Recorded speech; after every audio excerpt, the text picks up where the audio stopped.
the star of this season. Tonight, he showed the world what he could do. My God, a freshman. An extra gear for the freshman. Touchdown. And the freshman is off. Foot race. They're looking at shoe bottoms and nothing else. Into the end zone. Touchdown. The freshman just ran it back to Philadelphia. All right, everybody, welcome back to the Future Freshmen Podcast. Welcome to episode 22. And I was told that I don't introduce myself enough. I get right to my guests, but my guests are so amazing, so that's why I do it. But I'm Brandon. You can find me at CFF University. But tonight, I finally have completed the Infinity Stones. I have the second half of the Back to Devy team, Mr. Mike Vallerie. Mike, welcome to the Future Freshmen Podcast, sir. Thank you for having me. And if I was the Infinity Stone, I would be the Reality Stone because I bring everyone down to reality here. Not everyone's going to be a stud. I hate to say it, but it's not for everybody. Yep. Well, the good thing is you and Corey have always kept it real when it comes to that, regardless if it's on Back to Devy, which is the sweet, sweet intro that's still stuck in my head always to this day. And of course, the realest takes that you could probably get in the space. You guys don't hold punches, and I love it. And you guys debate and actually go back and forth. So it really is like an excellent podcast to kind of get your thoughts out there and to hear both perspectives. So I really do enjoy the Back to Devy one. I'm not a big Devy guy myself. I'm more, the CFF landscape, but I do like to compare and contrast. So it's always good just to validate some things I have in my head, and then to hear you two talk about it helps out quite a bit. So I appreciate it, man. Yeah. Heck yeah, man. So today we're going to be talking about the conference that we did last week, the SEC, but we're going to get into the running backs and the wide receivers. First, of course, let's go ahead and do some housekeeping, Mike, real quick. Of course, you can find all our stuff over at campusdecan.com. Articles, tools, guides, and different memberships, NIL tier, also one of my favorites, and so much more. Mike, the Devy Guide's been out for a hot minute now. You guys had some time to rest. You got a quick reflection on the Devy Guide, and what's your thoughts overall in the process this year versus last year when you're helped out? There's always like a guy that you miss, and you just hate that. So that's my one reflection is always like, I'm a negative thinker. So I'm always like, what do we do wrong? What do we miss wrong? But anyway, we missed like writing about Michael Pratt, for example, who I do think has Devy potential, but I love the Devy Guide. Last year, we knocked it out of the park with the wide receivers. Our 2 tier 1 guys got drafted. Will Levis was a tier 5 guy for us, day 2, and then the guy from Tennessee, Hendon Hooker, also was like a tier 4 guy for us. So day 2 as well. So we really knocked it out of the park last year. It's an awesome guide, and it's player profiles. There's just so many people in the space to talk about programs that it's nice to see a player analysis. So I really like that a lot. It's not just helmet scouting. So I really do like the breakdown of the players. Yeah, so please, if you haven't already, go check it out. If you're an NIL member, you should already have it. It should be in the email if you haven't seen it already. Also, I'd be remiss to not remind people the CFF Guide is less than a month away, so definitely go check that out. I believe pre-orders are going to be available if they're not already. So please go check the website and check that out as well. Another fun announcement is that recently that we have paired with Home Field Apparel, which is freaking fantastic. Mike, I'm going to be super broke with all this vintage Tar Heel stuff that I'm going to be wearing pretty soon. So I'm pretty stoked. So you can get 10% off and use the promo code C2C. So that's homefieldapparel.com. Sweet retro style. I think even Austin was talking about his sweet like blueberry sweatpants or something like that he got on one of the teams or something like that. So. He lives in those sweatpants at home. He does. Oh, dude. He goes full on. He probably has like a scarf too that's blue too. So when he goes on his yacht, it's just full blue. And he probably has blue carpets in there too to just match it. He wears like the suit top in the meetings, but sweatpants on the bottom. Right. So please go check out Home Field Apparel. We're super excited. Needs to say a lot of us have spent a lot of our extra time and money at that website, especially one Mr. Chris K and Ethan Sowers. They'll get a new drop like every month. So now they can save some money. So you save 10% with the Home Field as well. But we're going to be talking about the main stuff, SEC conferences, running backs, and wide receivers. I brought Mike on because I wanted to talk about, one, a conference that he's familiar with. He is a Kentucky fan for those that are full transparency that didn't know. But he'll give us a little insight on that one. We'll ask him about Kentucky a little bit later after we talk about some of these guys as well. But we want to talk about the guys that, just missed the cream of the crop, but is very highly rated, and see where they line up. Are they going to be okay in Devy? Can we trust them in CFF? I got a recent draft that we have a little comparison, so we're going to find out. But first, let's start with Mr. 1, Jeremiah Cobb. He's an on-3 consensus, 93.53 on 3. He is a 4-star commit. He committed to Auburn. So what they said recently is that he rushed for over 2,000 yards as a sophomore, but he wasn't satisfied. In fact, Mr. Cobb has continued to transform his body, so he played at 165, and he played like he hit people at 200 or something. So now at 185, they said that he actually still hits like he's 205. So the good thing about Cobb is that he gets a decent comparison, something that was at least decent in fantasy, and that was one Shane Vereen that went round 2 to your New England Patriots, which I thought was an interesting comparison. So he said it's a compact frame. He has a decent runner, versatility as a pass catcher that they remind him of Vereen, plus the sub 11 seconds as far as the 100-meter, both in high school. So they both have very similar build and speed to go on with as well. So before we talk about where he went recently in CFF drafts and stuff like that, tell me your thoughts in general as far as Devy perspective, what you thought about him when you guys looked at him. Like, what do you see in Jeremiah Cobb that could be interesting, I guess, for us to kind of take as a take back? Yeah, so I always box score scout to start off. I like to have some sort of expectations to watch him. So you said he had 2,000 yards as a sophomore. He had 2,000 yards 3 years in a row, varsity for all 4 years, which you love to see that. It's Alabama, decent competition. It's not Florida, Texas, or California, but like Alabama's like still up there, I was a little disappointed watching him. This is obviously an open backfield. He's 5'11", 185. We know from a study from Chris Moxley that running backs gain an average of 12.5 pounds in college. This is Auburn. They have a great weight program there. But he's already like maybe not hitting that 200 threshold that we like to see. I like to see 205 personally, but 200 is usually the number now. He had speed, but as far as like vision goes, a lot of his stuff was winning around the edge. Like he would just find the edge, find the hole, and just hit it as fast as he could. And that was how he won. Like, I didn't really think I thought his vision behind the line was a little bit shaky, but I didn't think he was an excellent runner down the middle either. Like, there's not a lot of power in his game, which I didn't really expect with his weight. But it's a lot of him trying to be slippery and trying, not like bouncing off defenders, but like, what I'm saying, like wiggling out of it. Yeah. So, but this is like a really good opportunity, though. I mean, who knows what happens to Jarquez Hunter? Damari Alston's there, but yeah, Alston's there. Brian Beatty's there, so I think really the competition is between him and Beatty. Yeah. Would you be surprised that recently in the CFF draft, he actually went all the way down to round 12 and picked 9 in a dynasty, which is pretty interesting. So considering that now that Hunter's out of the way, do you think it's the blurriness there of not knowing if Hunter's ever going to come back, or the battle? Do you think it's the profile, or do you think no one really likes Auburn running backs as much anymore? What's your thoughts there? Yeah, there's the future of the program's definitely in question. True. I don't do enough CFF drafts. I did one, Brandon. Let me tell you my experience of this. Dude, I didn't know about it. It was aggressive. I was sweating. I was like, I'm just gonna go full Pac-12 here. Pac-12 feels like a really good pick. Yeah, Pac-12 at night is fun. Yeah.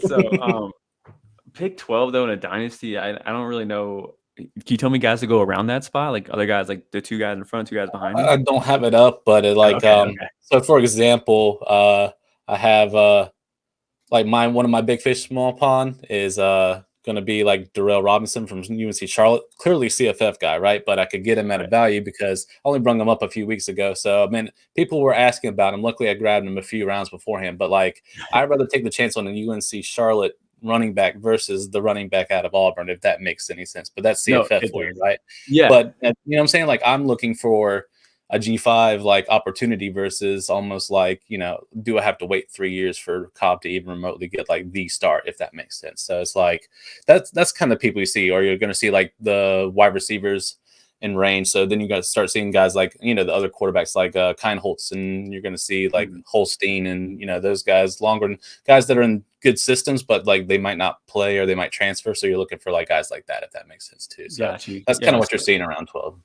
So I think Auburn for this year, it's going to be Damari down the middle. I think Beatty probably is the pass catching, lightning in a bottle type of guy here. But this is what Jeremiah Cobb's role is to also be lightning in a bottle. So he has to beat Beatty for that role. Like that's the role he's going to play in this offense. And then at the next level, I'm like best case scenario, probably a pass catching back in the NFL. But I really don't like to bet on those guys. They're so hard to predict. They're a lot harder to predict than people like even talk about. Like who was the Missouri running back? A little bit smaller guy last year. Was it Tyler Beatty before he went to the NFL? Yeah, and he was like, so good. He's like, yeah, he's like a top 3 like passing back for everyone, but like, Right. I haven't heard of people in the NFL. Isn't he like practice team now in Baltimore or something with like the Ravens? that? Yeah. So it's kind of hard to still in predict. NFL technically. It's hard to predict these pass catching backs too, but Yeah. that's going to be his role. I think that's the trajectory he's on. So I'm not really. I used to have him at like the very bottom of my tier 3 for Devy Freshman. I moved him down to tier 4. Okay. So now that you know CFF, tell me about Devy, like in a draft. Like, are you willing to take him at value? Or are you really like this guy you're not reaching for? So what are we talking about, like round wise? Like, what are you comfortable? And is he a clogger and you're looking to move him, or find like maybe the Auburn fan in the draft or something like that? Like, what's your take with Cobb? I'm absolutely trying to get him off my roster if I have him. Yeah. I'm in a mock draft right now for Devy. I think he's still on the board. I think we're in the 9th round. Okay. If it was going to go to like round 10, I don't think I would touch him. I really don't. I'm sorry. I don't think I would. I just would rather someone else take that chance. I don't think it's there. No, yeah, that's interesting because all of a sudden, like even when talking to Corey like a few episodes ago, it's like almost like Devy and CFF are starting to mirror each other a little bit, which is crazy because you're looking at NFL upside, but like no, at this point you're like, well, if there is no NFL's upside, well, we might as well just be drafting it for CFF because that's what it comes down to. So it's almost like they're starting to mirror each other, which is pretty crazy. Yeah, and then I get a little offended when you CFF guys are like, production doesn't matter for Devy. It matters. It matters to a point. I'm sure it makes a difference, yes, especially for P5 guys, for sure. Right. I'm not trying to hate. Like I said, good old Scott Fish has been a decent friend of mine for years and stuff like that. So like I'm all for the Devy community. I just don't personally play because I'd rather just separate my dynasties. And I don't, and I know that makes C2C people not as happy with me, but it's like I like to separate because CFF to me feels like redraft like every single year. Like it's new rosters every year. It's so hard to predict who's on the depth charts and so much moving pieces. Like I know like last year, Mike Williams was expected to be the next Buffalo running back after Jared Patterson like went off for all those yards. All of a sudden he's like a nobody. And I felt like that storyline was copy and pasted quite a bit across the NFL. The wide receiver one here was disappointing, and the RB one that's supposed to replace this guy is disappointing. So what you guys do is insane. There's a lot of turnover. Our dynasty leagues half the time look completely like 50% different by the time we actually get to the next season and stuff like that. Whether it's trades, dropping people, IR, all that fun waiver wire stuff as well. But take a look at Jeremiah Cobb. If you're a guy that wants to wait on him, he could give you some production, Auburn. We're just telling you it's not. First 10 rounds, don't even worry about it. And in fact, I like to play the game of let's see how far he can drop before you can take him. So you just saw round 12. So let's see if we could go to round 13 maybe. And both Devy and CFF. So that's what we're saying. He's got talent, but he's in a questionable situation now. And at the highest, he could be a Shane Vereen is what we're saying. So, I mean, that's not terrible if you can get him, especially if they take him in round 2. I mean, that moves up quite a bit of stock there in Devy. So take a look at Jeremiah Cobb. But now we're going to talk about, unless you had any last thoughts on Mr. Cobb. I was just gonna say he does have NFL speed, so I can't say he doesn't have traits. I just wanted to say something positive about him there. So if you go sub 11 seconds in 100 meter, I'm interested. Definitely am. Let's just hope he just transfers to a G5 to make it easier on all of us. So. Right. All right, let's talk about a guy that's actually pretty popular, and it's because of the running back room that's there, and that's, of course, Mr. Kedrick Riscano. Did I say that right? Or Riscano? What do you prefer? I say Riscano, but I think Riscano? I'm not really – we'll find out this year when the announcers start saying it. Like, someone's going to find the proper pronouncement, or I'll just, Austin will hit me up in the Slack DMs and tell me. So. Oh, does he do that for you too? Sometimes with like Nico, like we just call him Nico now, and I just let him or Jared pronounce it because they're the best at it, right? So like for me, like I just I definitely just was like, yo, Nico at Tennessee, you know who I'm talking about, and then kind of just keep going, right? So I might have to do that for Kedrick, but Mr. Riscano there is an on-3 consensus 93.53 as well. He is a 4-star prospect. He did commit to Ole Miss, and Ole Miss is pretty popular, and that's because of a good old Mr. Bruning's boy, Mr. Quinshon Judkins, blowing up into the scene as well. We all thought Zach Evans was going to be a problem. He was not. In fact, he just wanted to rest those sweet, sweet legs to go that many rounds later in the NFL draft. So congratulations to you, Mr. Zach Evans. You're not even the real Zach Evans. My favorite is the one in Minnesota, by chance. And that's my guy. But let's talk about Mr. Kedrick as for. So he's 5'10 and a half because they put the 0.5 in there. So we got to talk about that. He's 190 pounds now. Yeah, the half does matter. And then he is compact. He's strong. What I saw, lateral agility, great athleticism as well. One of the best running backs as far as contact that I saw. So he is not afraid to hit you in the face, which I love as far as an old school running back as well. He does add versatility as a pass catcher out of the backfield. He turned in a strong senior season. I don't know if you have that with you, but at 1,849 yards, 8.3 yards per carry, which is one of my favorites, just like my favorite big fish, small pond, Mr. Damian Henderson heading to Colorado State. He did like 10 per carry or something like that. So if you can be efficient like that, I'm interested, especially with 31 touchdowns. But he also had 249 receiving yards. So definitely, if you're in a PPR, this is what we're looking for as far as additional points that we could have as well. So would you like to hear what he went in CFF, or do you want to tell me about him, Devy, and then we can kind of compare and contrast as far as rounds? Because I think this is a much nicer situation than Mr. Cobb. I actually want to hear where he went in CFF here. Yep. So we actually went round 4, pick 7. So which I thought was really good. I was actually expecting him a little bit higher, but somehow, we do have supplemental guys. So it's not just all freshmen that we're drafting in CFF in a dynasty. So guys like Shador Sanders and all those guys are getting picked up in like 2nd and 3rd and stuff like that. So he did get pushed down to the 4th, but had it just been a pure freshman draft, I think he'd probably been like into 2nd, probably in the 3rd, I want to say. So, Okay. I mean, it's pretty good. And people are excited because like, especially I want to say the guy that got him is the Judkins owner. So I think he's just looking to have his ducks in a row, if that makes sense. But actually, that's pretty smart if you think about it, especially if you're drafting long term.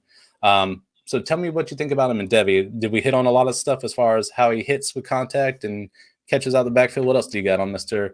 Riscano? We'll try to keep saying it right. He's also returning kicks for touchdowns too. I mean, I like that. I mean, that shows a lot of open field vision there. That means I'm a huge fan. Yeah. Huge fan. 21.0 miles per hour. So he's a fast runner. All 3 of these running backs we're going to talk about here today they're all within 0.03. Okay.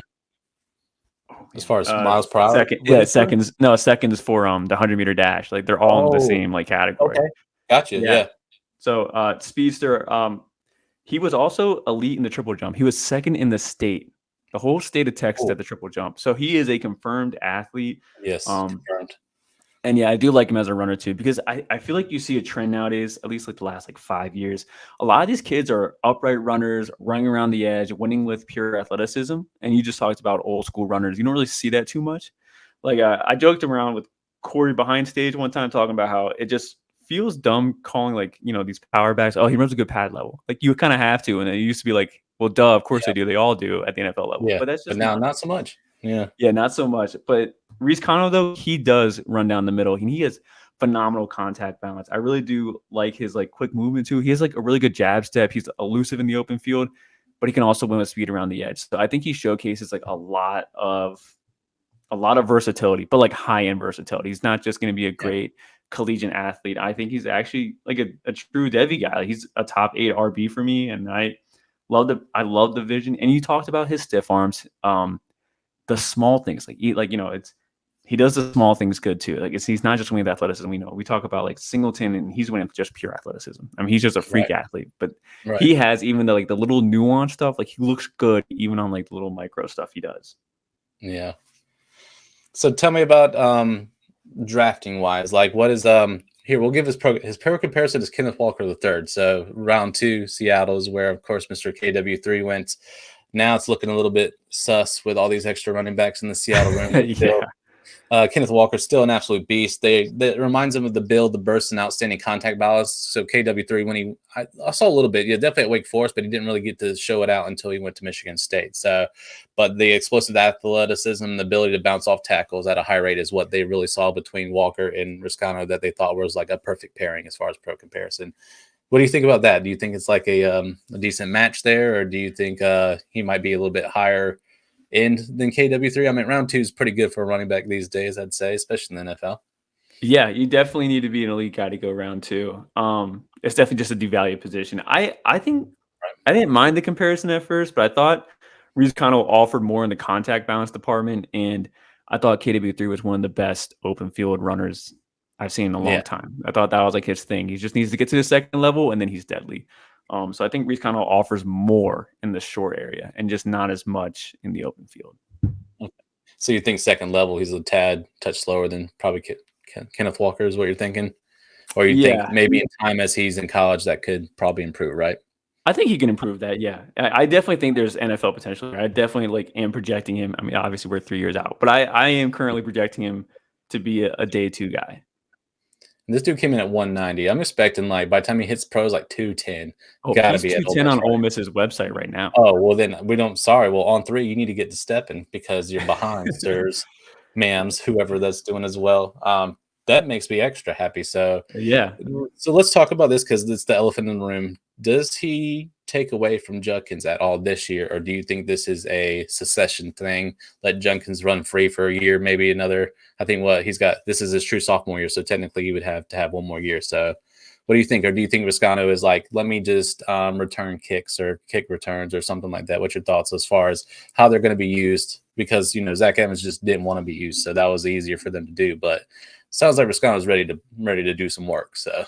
Yeah, that's the frustration because Cobb has all the opportunity and Reese Connell does not have the opportunity. Yeah, whereas Riscano went, he would have destroyed Auburn. Yeah. So I think he can win the RB2 job pretty early. It's currently Ulysses Bentley, the third. Even in CFF, he was like a CFF star. No one cares about him anymore. I'll be honest with you. He's a scrub now. So, and I think he had 16 attempts for 70 yards, and that was his whole input. I don't know if he was hurt, but that was his only input last year. So I think Reese Connell can win the pass catching role. Yeah, he can get some running this year. I really do think that, but he is not gonna beat Judkins. He's got to relieve Judkins, right? Judkins got to at least take a breather, right? Maybe a Gatorade break, maybe a bathroom break or something. Maybe next year Judkins takes a page out of Felix's book and it's just I've done enough here. I got my it's just draft me now. I'll just wait. Yeah. All right. So Devy drafts. Where's Riscano? He's got to be pretty high, right? In this mock draft, he was forgotten. I actually just DM'd Austin if I could switch him for ADP data purposes. I don't want to skew our data. You got to do it for but because I would have taken him in the 5th, and we totally forgot about him, and then he scooped him up in the 7th. So that's our bad. No, that's gonna mess up ADP. Man. Yeah, but in the I'm doing a live draft right now. He went in the early 3rd there, and I thought I would have taken him late 2nd personally. I gotcha. Yeah, I think late 2nd's good. And this is where I think Devy, he just shows so much potential for a really high end NFL back that he's worth jumping up a few spots. Where if you're doing I don't know, do you guys do supplemental with your Devy as well, or is it just clearly just Devy and that's it, right? Yeah. So we are Devy's show, but we focus on Campus to Canton and Devy because if you're just doing an actual Devy show, you're talking about 50 names and it's the same 50 guys each year. And then that's it. Yeah. I feel you. So that makes more sense. If we took the supplemental out in CFF, we're looking at almost nearly the same thing again. Once again, mirroring one another. Right. Yeah. I want to know one thing too. Lane Kiffin goes to high school games to recruit guys that are on his board. So he went in person to Judkins, and I believe there was a report out that he also watched Reese Connell in person too. So I kind of like that and respect that the coach wasn't just we'll sign him because he's a 4-star. He actually got eyes on him. I was this is a guy. I know a lot of people are hit and miss on Lane Kiffin. I'm a big fan of Kiffin and his running backs. I mean, there's a reason why even Devin Singletary to this day is making money because of FAU and Lane Kiffin in that time there. If it wasn't for Kiffin, I don't think Singletary would have had the opportunity to shine like he did and had all that production, getting him to Buffalo and now into Houston, which a little less opportunity, but still, he's still getting paid, right? He got his 2nd contract. Oh, yeah. So I mean, he's succeeded, He was also undersized too, compared to expectations. G5 running backs just don't make it in the NFL, but he's made he's been a top 24 guy twice. It might be the back end of top 24, but he made it twice. He made it. Yeah, and so he's been killing it. I do want to say this. We talked about it earlier in the show or before the show. Ole Miss is moving to a run-first offense here. I mean, we're not really impressed with their wide receivers. Jackson Dart that just got there. I'll say Zachary Franklin's the only one I'm really interested in. But do we trust Jackson Dart? That's still a question. Yeah, and we're asking this question 2 years in a row. I think we know the answer. No one just wants to say it out loud. But do we really want Spencer Sanders too? I don't know. Yeah. So, but we trust that run game. We do. I'll take Judkins from Riscano all day. I don't want anything happening to Judkins because he's literally going round 1 in redraft. And of course, if you're taking a dynasty startup, he's going round 1 as well in the CFF. So he's the CFF darling now that he's busted out on the scene. But Riscano's going to take some. I just don't think – I think it'll be more than 16 carries. He's got to go at least, double that, if not almost get to what? I would say through the year, he'd probably get way more than 50 carries, I want to say. But the rest is going to Judkins, right? Yeah, 50 to 80. I think. Yeah. Yeah, it's got to be like a good 70% to 30%. I'm thinking basically is what my gut tells me. Now that's nothing. I haven't really dug into Ole Miss and how they divvy up carries and stuff with Kiffin, but Kiffin likes to ride his boys. So like if he's got one that's got a hot hand, he'll just play him. Same thing happened to Singletary. Same things happened to Judkins. So it's kind of just that's the Lane Kiffin way. So definitely, if you got Riscano, he's worth picking up for sure. So definitely go grab him. If you're in Devy, grab him high. If you're in CFF, got a nice sweet spot right now around third or fourth round. So if you can remember him maybe ahead of time, or if you got an extra spot in the second round, or got a couple of new picks up in the front, grab him because he's worth it for sure. So definitely go check him out. Let's talk about the next guy. And of course, this guy is heading to Arkansas. This is Mr. Isaiah Augustov, and he is an on-3 consensus 90.45, 4-star there. Like I said, he's heading to Arkansas as well. He's 6'2", 193 pounds. I don't know if you checked the Arkansas site. He might be over 200 at this point, but he's a big boy. 6'3" is very high. So what they wrote on 3 is that he's tall with slightly plus length. He's lean, athletic build. He's got good muscle and mass, but he does have space to continue to add the bulk. And you and me, Mike, we're the workout guys with maybe Felix mixed in there. I see him flipping those tires, so I know he's doing as well. So we understand, like, you got to hit the cleans. You got to make sure that you're doing your deadlifts. We got to make sure we're hitting our squats, man. We got to be doing the stuff, and we got to be eating, especially in bulk season. Make sure you bulk well, guys, and don't be lazy about it either. So after adding all that frame, I think that could be pretty enticing, especially for Mr. Augustov. That he does flash top ends the long ball, so when he gets out in the open, that's where he kind of transcends a little bit more. He did also average 8.7 yards per carry as a junior, and he had a big playability is what they said. So when he did get a hole, he took off, and he wouldn't have been caught anywhere as well. So they said he's above average contact, so not as good, I'd say, as Riscano, but they said it was decent. But he has a higher center of gravity, so because of that, he has a higher gait. So he does need to get – they said he's bounce happy, which means he needs to learn to just plant and go basically a little bit better, right? It also means that he needs to be able to protect the ball because they're going to be trying to punch it out because of the higher gait because he can't get lower like some of these 5'10" guys, right? So what's your thoughts on – there's no pro comparison, so if you got one for me, I'm interested. But what's your thoughts on Augustov? What's your thoughts on him going to Arkansas and choosing that? Because we do have an opportunity after next year for an open field there in Arkansas. I'm a little worried. I know there's some bigger fans there at Campus Can than me. He's 6'2" on their website, 205. There we go. He looks 6'2" to me too, so I think that's pretty accurate. He definitely is tall. The strength and conditioning coach at Arkansas though came from Georgia. He was a Georgia strength and conditioning coach, not last year. I think the year before that for 3 years. So I think he'll put on the weight. Like, no big deal about that. I'm a little worried about the production profile. I mean, he's been pretty limited work. This last season, 110 carries for 1,061 yards and 11 touchdowns. Only 3 games over 100 yards. He's a very upright guy, like very heavy with the stiff arms, but he is not lowering those pads. Like, he is not trying to like showcase too much power. He definitely has on his tape, but like, I don't know if that would translate to the SEC. I think he needs to be more refined and taught that more in driving his feet. He is the fastest guy in this list, though, 21.7 miles per hour in the open field. It's booking. Yeah, and a verified 4.52 40, by the way, as well too. So he's got speed. Yeah, so he's got speed. He's going to test well at the combine for that too. My other concern too, he didn't have a single reception on his profile for high school. He has 1 reception his sophomore year for -2 yards. So I don't know. Yeah. So basically, hands is something he's going to need to because if you're trying to take rocket spot, good luck. You better be catching out the basket. KJ's going to have to dump it off. Well, not KJ, but whoever, whether it's Singleton we talked about last week or my boy Jacoby, if he takes over, someone's got to get it dump off, right?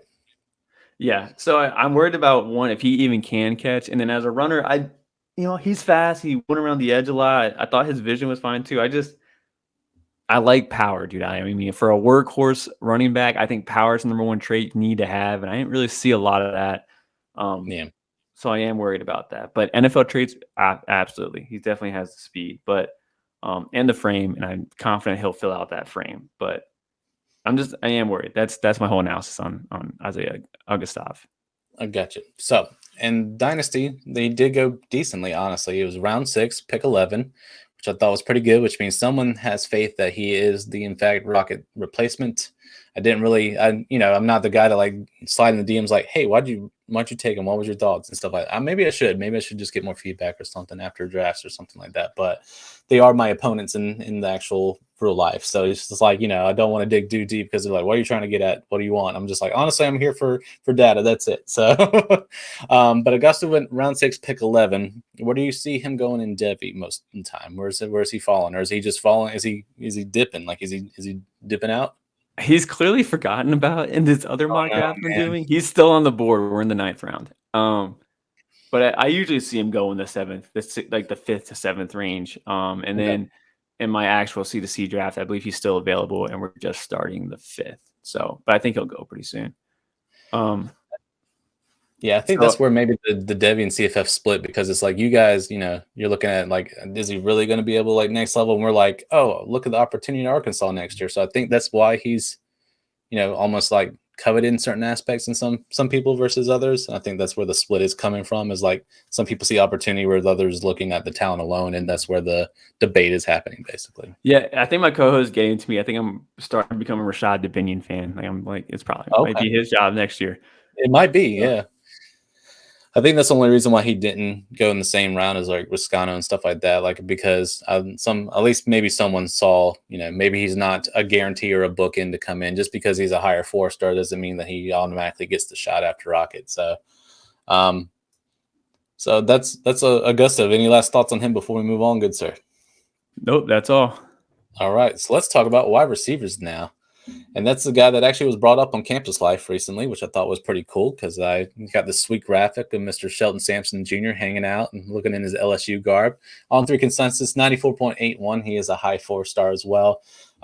Shelton Sampson has seen a lot of success, especially in high school. So he played a key role in helping his team win state championship at junior and sophomore, and they finished as a runner-up there in his freshman season. So I didn't get a chance to see senior. So if you have senior stats, I'm interested. But his pro comparison is that of Josh Doxson, who used to play at TCU, round 1 to Washington, but we all saw how that finished. Needless to say, one of the bigger busts in dynasty history.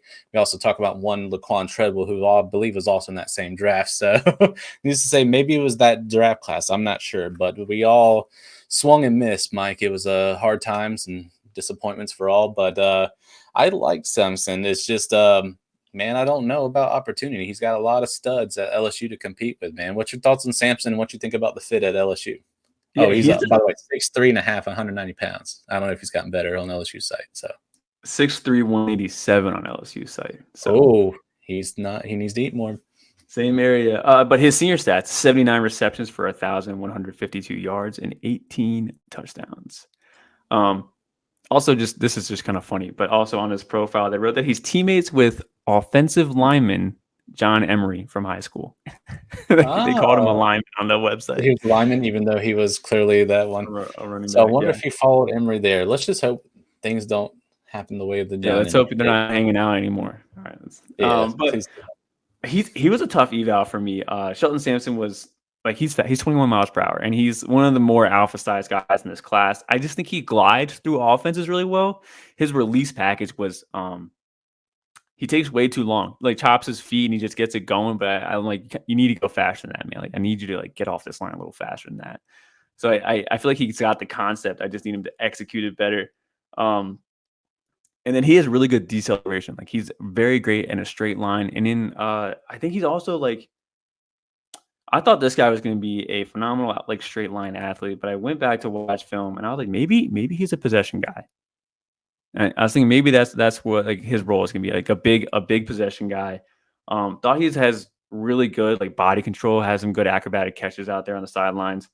But he was tough for me. I don't think LSU is as clogged as the CFF. I'm really quick to write guys off, so I don't think Chris Hilton's really that special. Or who's the other guy that was debated with? It was Malik Neighbors, Chris Hilton, and there was like a third grade, Brian Thomas.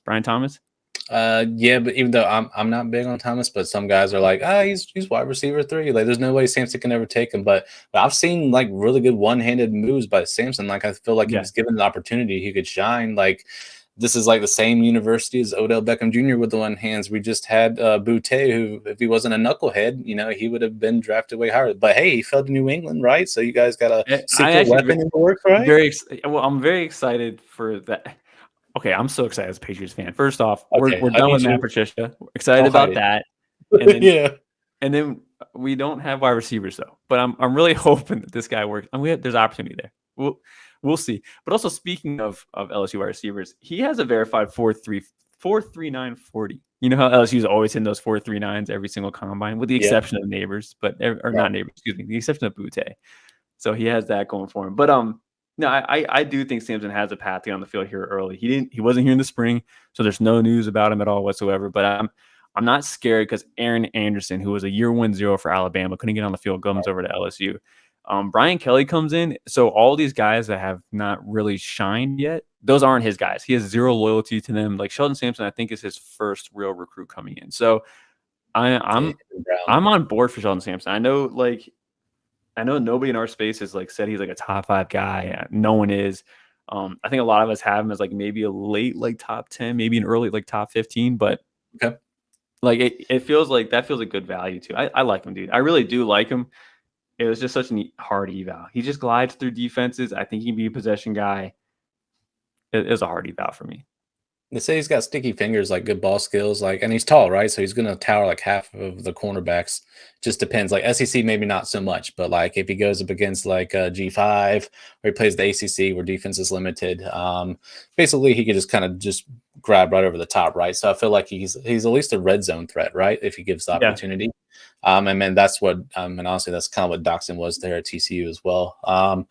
So as far as CFF, like he went round 6, pick 5, which I thought was pretty decent, which means like someone's thinking like someone's getting on the way or neighbors just going to go to the NFL. There's going to be a chance for an alpha basically is what I'm thinking. That's why round 6, pick 5, which I thought was good. But you said Devy wise, you said where is he kind of falling? You said he dropped tier 2, or do you think he's still kind of right on up there? He's a late tier 2 for me, but I've always wanted to move him up. I just can't. I'm waiting for one good news in the spring, and then maybe I'll blow it up. But I'm seeing him going in the 3rd and the 4th round pretty consistently here. Sweet. So this is where the NFL prospect is kind of shining a little bit more than possibly the opportunity as far as starting right away. So what's your thoughts on? Did you get a chance to hear where Austin and Colin were talking about he might be a year 1-0? Do you think that's a thing, or do you think like he somehow can catch enough basically to overcome the dreaded 0 that we don't really like one Aaron Anderson that's on the team already? It's tough. I made Corey do an exercise like early winter because there's like 15 to 17 guys that beat the mold out of usually it's like 45 to 50. So like you have a 1/3 chance, but out of the top 20, usually you get 10 guys. And I was like, dude, pick out 10 of these guys not to make it. Yeah. And Sampson was a tough one. I remember that back in the day. So I think it's definitely possible, but I don't know. I'm like talking myself into him because I'm looking at the depth chart and I'm like, I don't know who else is there besides neighbors. Yeah. I mean, other than neighbors, I mean, you have this, incoming class. So you have Brown there too, but Brown's going to play a completely different role because of his size and stature and stuff like that. So it's like Brown and Sampson, I think they're like the next up, if that makes sense. So I wouldn't be surprised if Sampson at least like bowl game, and then we'll probably see him next year, right? So like if he can at least get on and maybe like someone goes down injured, you never know, or we could have a booty situation where one of these guys do something silly and then and then he gets the opportunity, right? Him or Brown's probably going to be the guys that are going to be the next ones up anyway. I don't know. They might go for Aaron Anderson, but it depends on which spot goes down and what position. So he still has a chance for not going 0 for the first year, but it's going to be up in the air. If anything, we can see him in the bowl, kind of like an Andre Green Jr. type situation. So it's like just wait till the end of the year. You can see what he's capable of, and then just hope that he doesn't get transferred over or picked up by another 5-star that they're going to grab probably next year too. So. And then if anyone is a fan of the NFL bloodlines, I am not. But if anyone does think bloodlines matters, father was a running back in Northwestern back in 02 to 05. So I mean, like he's got athleticism there, but definitely more lengthier. I'm glad he's not a running back because he would the ball would just bounce right out. People would be punching that thing out left and right. So I'm glad you're a wide receiver, Mr. Sampson Jr. Yeah, good on you, sir. So let's talk about the next guy up. Sweet picture if you're watching on YouTube, Mr. Aiden Williams on through consensus 94.70. He's a 4-star committed to Ole Miss as well. Once again, another Ole Miss makes an appearance. like we were talking about, Zachary Franklin, really the only one I'm interested in, at least this year so far. I mean, there might be a few others. Well, what's his name? Williams, who transferred, I believe, from USC. I think when they're CJ Williams, I want to say. Did he go to Ole Miss? Yes. Yeah. So he'd be the only one I'd remotely be interested as far as like a wide receiver too. However, recently we've seen. Wait. I'm sorry. I got it back. CJ Williams went to Wisconsin. Okay, sorry. I'm thinking about there's another. He was rumored there, I think, at one point in time, but they were rumored for everybody. Ole Miss was like shooting their shot. Maybe it was no, it was what's his name that got kicked out for the knucklehead one. What's his name that we Chris one Marshall. Texas name Chris Marshall. Marshall. Yeah. Rest in peace to your value, Mr. Marshall. You dodo head. But maybe Aiden Williams might have a shot to possibly do something. However, how many receptions and stuff like that, we don't really know. So he is 6'3", he's 190 pounds, so they say he's very close as far as size, as far as Shelton Sampson Jr. there. They say he's physically developed, which is great as a catcher. They say he's got some smooth route runs. So I think you might beg to differ a little bit as well. But he was highly productive on the Friday nights that he did. So he did for 1,256 yards and 15 touchdowns on 69 catches there. They said he's a technical receiver who separates with a change of direction within his routes. They say he's got good feet. Mike, I don't know. I'll have to get your comparison here in just a second. He has not shown the top end long speed though. That's what they're saying is that he struggles to accelerate off of the line. Basically, they said he does have good ball skills, kind of like Samson, where he can just throw it in his facility, he can pull it down, but doesn't have overly long arms either. So his catch radius is limited versus Samson having a much larger radius where you can kind of throw it maybe 7 feet over the 6'3" and stuff like that. And Samson can pull it down, whereas Williams maybe not so much. You only have like a 6'5" or so radius to kind of throw it in. So no pro comparison. But I want your thoughts because I think you and Corey and the guys there in the Devy team saw a little bit different than Aiden Williams, and we need to discuss. So what are your thoughts on Mr. Williams and heading to Ole Miss? Yeah, so I'm not too impressed. I think this is a year 1-0. I just think he lacks traits. I'm a big traits guy. When it comes to like freshmen, I want to see traits. But his top miles per hour is 19.2 miles per hour. You're thinking that's not bad. But like on an NFL level, that's not great. So I don't think he's a great athlete. And then watching him play, like it's Mississippi football. It's not Florida. It's not Alabama. He's not playing like these other high-end recruits the way the Florida and the Texas and the California kids are constantly playing at the highest level. So he's playing against pretty low-level high school, and he clearly, like when he separated, it wasn't like he pulled away that fast either. And that would really like irks me. If I'm gonna watch a guy play terrible competition, I want him to be dunking on him. Like I want him to be like Chris Culliver from like North Carolina. Like I need him to start dunking on people. So I don't see traits. I love the opportunity. Ole Miss does have a really good history of guys getting like I don't know how Mingo did it, but they have a really good history of guys getting drafted and being successful in the NFL. They do have the pedigree.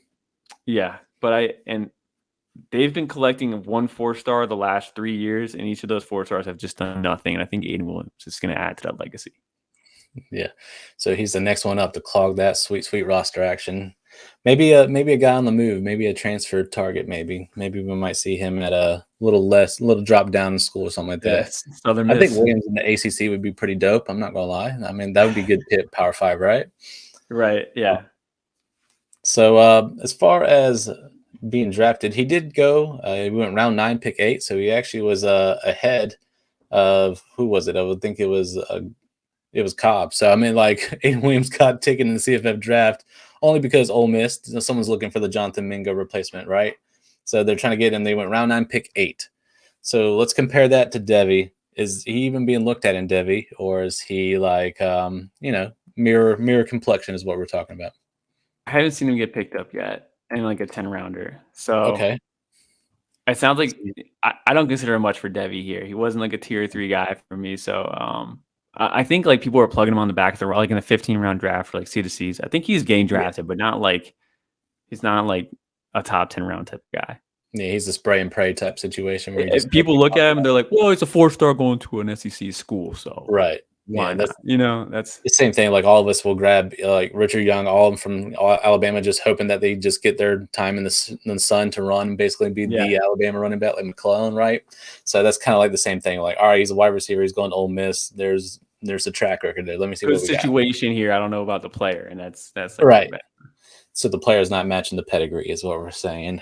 Just frankly, in the nice way of going about it as well. So. So yeah, like I said, no pro comparison or anything like that.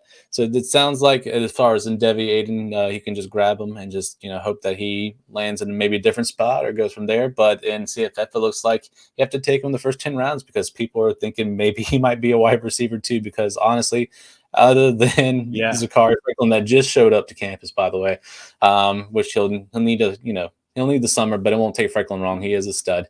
I don't care if it was UTSA or not. Franklin's got a lot of good tools as a wide receiver. So I think he'll be the alpha, but they need a wide receiver too. So they're thinking maybe this is the guy. So just keep that in mind if you're in CFF. And if you're in Devy, hey man, like take a shot. Maybe it might be worth it. If not, there's always next year. We just grab somebody else. Absolutely. Any last words before we talk about one of your boys? Nope. Let's move on. All right, man. Let's talk about some Kentucky. Let's talk about Mr. Shamar Porter. So on 3 consensus, 90.63, 4-star, heading to Kentucky. So he is 6'3", 200 pounds. I don't know, Mike. I don't know. SEC loves 6'3" guys over 200 pounds, which is pretty sweet as well. They said that he's one of the more physically gifted wide receivers in 23 cycle. He's got the big frame, long arms, and top end speed. They said he is a physical wideout, and he does look to attack the football, which means he's not afraid to at least to do contact or maybe play the we call it the hands game with the cornerback, fighting for position to try to get up and get the pass. Most of it's going to get called for an interference more than likely, but hey, that's just the football we live in these days, right?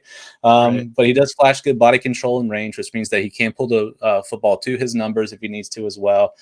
They did get some. They said he ran 22.90 seconds in the 200 meter, and he did jump for it looks like 43.03 feet on. So I mean that's getting up there, man. So they said he's one of the he can separate from more of the twitcher corner. So they said that at least he can be a mismatch, basically. Toolsy player and has all the physical traits at the next level is what they said, and he is a big body X receiver. So basically he's just a big guy. Here's the issue, and I want to get yours because you're the Kentucky guy. They got 2 studs at wide receiver already. One being a bigger guy, Mr. Dan Key, who you like to use as trade bait, I heard. And then also you got Barron Brown, who I think is this next stud up. And I think that's going to be the Devin Leary wide receiver combo that we kind of were looking for. So what's your thoughts on Porter, and how does he fit your Kentucky and your team, man? So we talked about Porter as an athlete. Like he's 21.1 miles per hour is what our recruiting team has him now. So he's got burners, a 4.05 shuttle, like confirmed. That's a really fast shuttle. So that would say that he has good lateral agility. I don't really think I saw that on film. He seemed to be more of a straight line guy, a little bit stiff in the hips for me. And then I'm a little bit worried about his vertical ability. Like these jump balls, like he's not jumping that high. And I'm over here like, you are a confirmed athlete on paper. Yeah, like, I need you to see how you're not. Yeah. Like get up. And then I want to say his father's his personal trainer. So I know he stays in shape. Like he definitely like working out is a big thing for him. Like you don't have to worry about him eating too many cheeseburgers and just Eddie lacing on us, Oh man. Those are good cheeseburgers in Wisconsin, man. That cheese is legit. Yeah. And I'd be watching a lot of Kentucky players. I like our program, It's definitely going in the right direction. There was no improvement for Shamar Porter from like junior to senior year. Like the tape looked copy and cut, paste the same thing. So I didn't really like that. Production standpoint, 32 receptions for 557 yards, but 10 touchdowns on 32 receptions. Okay. So definitely a red zone threat. Yeah. I saw some good body control stuff. I did think he had really good hands too. I really couldn't believe how he wasn't jumping high enough. It was blowing my mind. I really couldn't understand why. So but he is an alpha. I think that's going to be his role. He won't be developed into a very good route runner. So we're looking at him being the jump ball guy, and that's going to be his calling card. And that's why I have him down here in my notes. I also like, as far as a guy that's 6'3", 200 playing against, I want to say Tennessee. I want to say he's a Tennessee recruit. Tennessee competition. I thought there was kind of a little bit lack of dog. Like I would have liked to see a guy that big, like bully some kids over. I saw him do some blocking plays, but as far as like a yak threat, I thought he could have needs a little bit of refinement as a runner with the ball in his hands. Little minor stuff, but yeah. So I like Shamar Porter. Kentucky just recently got rid of. I shouldn't say got rid of. A lot of guys transferred out. I don't know. Like, did you see all those guys transfer out? A lot of them went to Colorado. I didn't get a chance to, but yeah, it sounds like most of them are heading over to Coach Prime, right?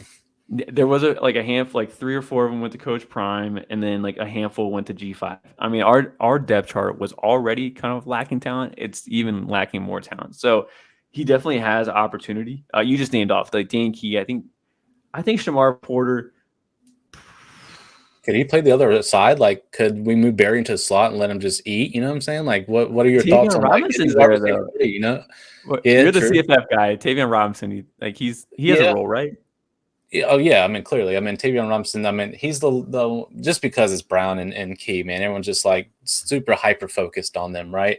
So it's like now all of a sudden, you got homeboy like going third. So we're seeing like Shamar's like the like the hockey, like he's just the sub in. He's just like the wide receiver 4 that moves around depending on who needs a water break or Gatorade break, right? I think so. And I would say as a prospect, I liked his profile a lot more than Dane Key coming out as like high schoolers. But Dane Key's already been productive and he showed us what he's got. Like we know what he is, we know what he's going to be. So does Kentucky staff. Like, are they going to roll the dice? I'm trying to say Shamar Porter might be better. I don't know. I don't think they would. So yeah, I like him. I think he can be the 4. Like I think he can win the wide receiver 4 position by the end of the season. And then opportunity should be there. But as far as like what he's going to develop to for Devy, like this is a long shot. Surprisingly, it mirrors because in CFF in a 16 round, he went undrafted. So he is free to pick up on waivers, which I thought was, and I want to get your take because I think it's a Kentucky thing. It's like everyone, like I said, focused on Brown and Key. But it's like, everyone almost misses out on Kentucky. They're looking for the running back. They're like, okay, who's the transfer? And let me go get Leary, But like no one focuses past the 2 guys on there as well. So do you think it's just forgotten talent that's around there? Or do you think it's more just maybe because he didn't progress maybe from junior, senior year, maybe just needs a wide receiver 0 year to just kind of figure it out at the freshman level, Oh, I don't know. We get Liam Cohen back at OC, and he actually recruited him. So I want to say he has some sort of set plan for him. Yeah, it might have some set like packages for him. So I like that the OC was involved in his recruitment. So that's tough, dude. This is tough. I don't know. You need a new guest to answer that question. I can't answer that one. I was just to keep asking him every single week. Now I was playing with. I won't mess with that. But what we're saying is that Shamar Porter's got the talent. He just needs the opportunity to shine. But he sounds like he's kind of free to pick up. I mean, Devy, you might have to like get him in the later rounds to take the stab at him, right? But in CFF, we're talking about a guy that you could pick up and just literally sit. And the good thing is most of the dynasties that we play, like, man, we got like 50 players deep. So it's just like, and that's per team. It's like a 14-team league. Like, that's the great thing about CFB versus NFL. There's no freaking way we'd ever have close to 50 players in an NFL dynasty unless you're just like the copy where you copy paste the players or whatever. Yeah. We don't play that game here in CFP, man. So what I'm saying is, man, Porter could be a sneaky pickup, and like I said, he's God forbid one injury away, or just could be like maybe Robinson doesn't. Man, Robinson's quick and twitchy. Like he reminds me of Wandale, so I'm just kind of like he's got to be used for something, man. So that's why I don't want to count out.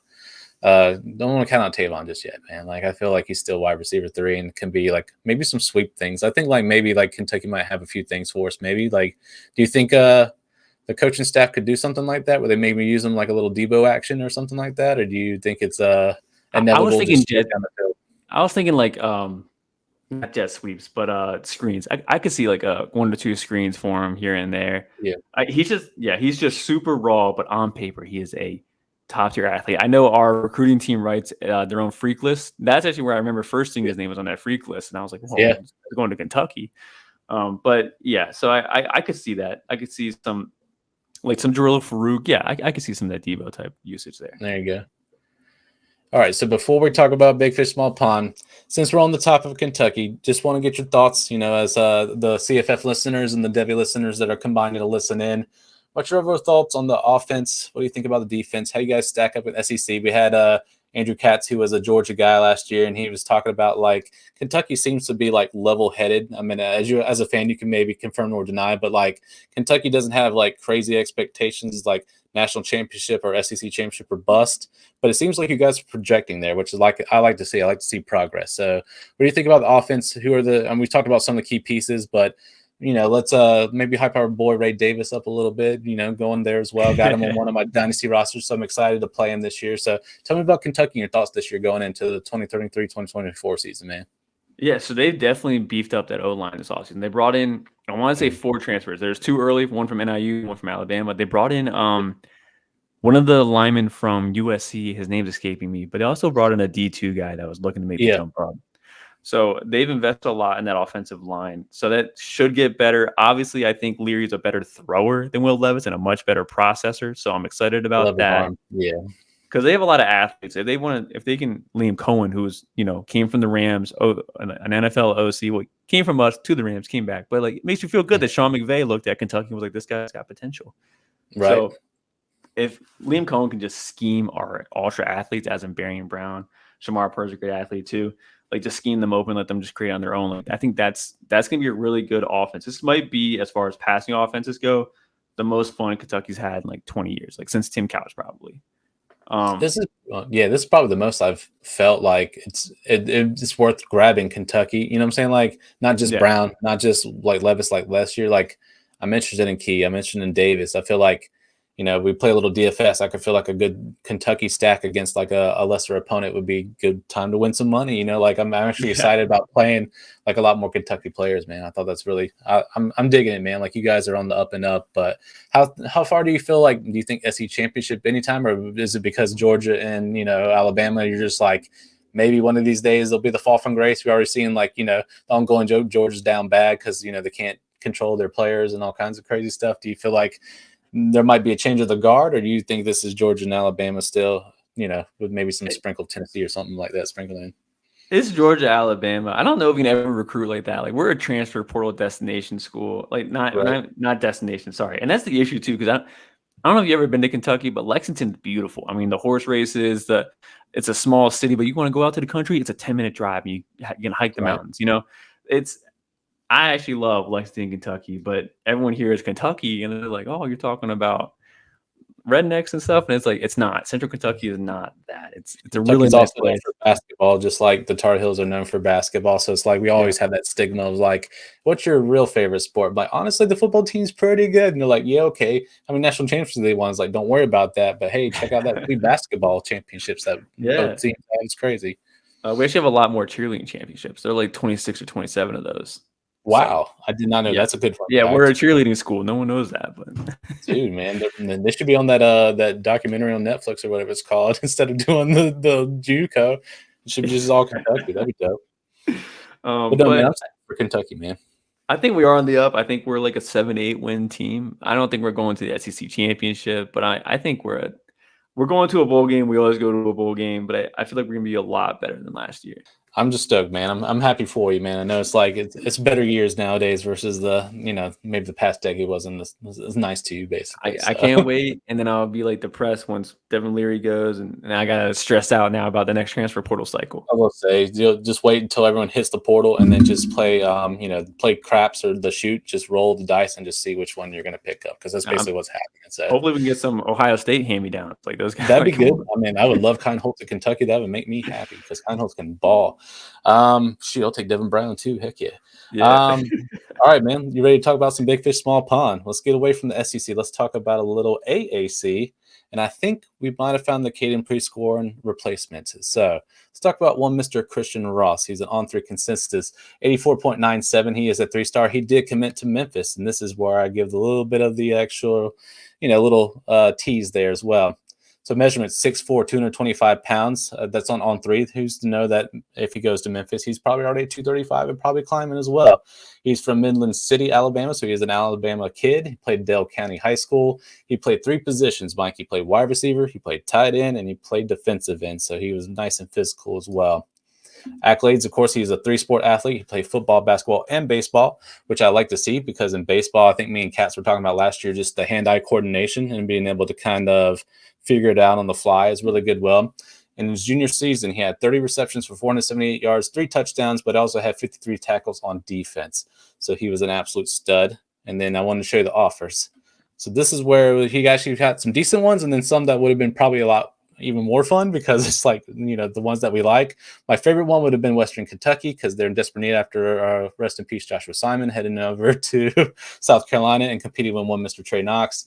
But he did commit to Memphis, but he was also really heavily recruited by Ole Miss. So he almost went to Ole Miss. That would have been scary because we got way too much of a traffic jam at tight end there with Trigg and Prescorn who just left Memphis.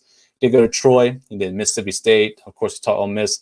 Liberty would have been pretty cool. We talked about one Mr. Reese Mooney who might take over there. That would have been a sweet 1-2 combo.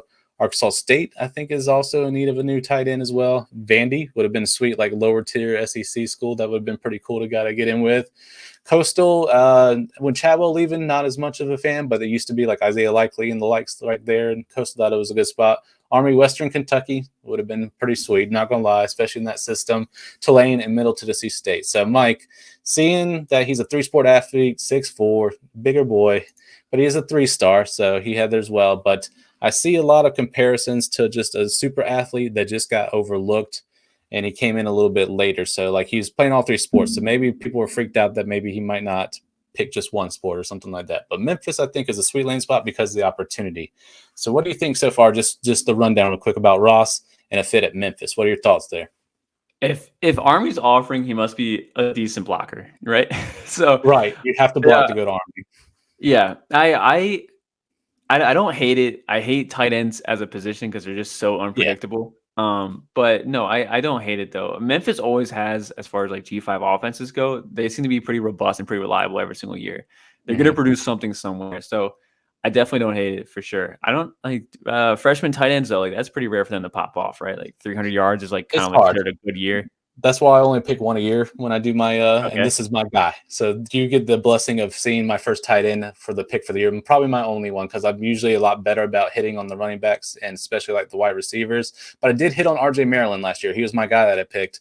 And so he was SMU, and I just saw the pedigree. This one I'm taking a little bit more shot on, but it's the 3-sport and the way that I did get a chance, but he did, he tested well, even if not being an actual track. But the other 3 and being able to do it, hand-eye coordination, hands, skills, stuff like that. And then just the fact that he's 6'4" and he just needs to like grow into more size and get a little bit beefier. Like he looks a little thin in the picture here if you're on YouTube, but he's still got some good definition. Like he's got the muscles and stuff like that. He just needs to add some more size, right? So, I mean, that could be pretty good, especially at a Memphis and AAC level where like, I mean, you're going to smash on my boys at ECU, things like that. Like it's going to be, slim pickings to stop this dude. So I do like it though. And I do like, I love perusing the athletic category because I feel like they get discounted because they're not picking a position yet, So I do actually love the athletes. I really do. So I actually like this. You got my blessing on this one. I like this. All right. So let's say, so you heard it for first. May never hear this guy ever in a conversation for Devy, but who's to say that he might not show up on maybe a waiver or a supplemental or something like that down the road? If I do that, then my heart will be happy, basically. So, but Mike, I want to thank you for coming on today, brother. I know you're like the Devy guy's gone, so you've had time to kind of relax and stuff like that. First, tell them where they can find you on Twitter, and then you got anything cool that you're working on? Maybe an article you got circulating, or are you just making the podcast rounds and just saying hello? What do you got going on recently, man? I am currently making the podcast rounds. I am writing the Mike's Misfits. It keeps getting referenced a lot. I think that they're really good late round because you get to a C2C draft and someone's always like, well, what's a late round guy that might have Devy potential? And that's literally what the Misfits are. Like you shouldn't be taking those guys with serious draft capital because they're long shots. But they have some sort of traits or something about them that I think is worth noting and worth talking about. But I'm writing that article because this is draft season, so hopefully I don't drag my feet on it. And then that's really it. I'm trying to relax. It was hot Devy spring, and now it's just chill out summer. CFF summer, baby. Yeah, CFF summer. There you go. CFF summer. Seasons, man. Seasons. Tell them where they can find you on Twitter, man. Yours is probably one of my favorite Twitter handles too. So absolutely, it's FF_Dirty Mike. I used to go by Dirty Mike in the Boyds because I like Tyler Boyd. Thought he was a great possession receiver. But I went to the Senior Bowl, showing my face a lot, so I probably should just use my real name instead of an alias. So yeah, and if they don't like the Dirty Mike reference, then shame on them. So yeah. But thanks again for coming on the show. Once again, I'm Brandon Sanders. You can find me at CFF University, and we will see you in the next week. Peace.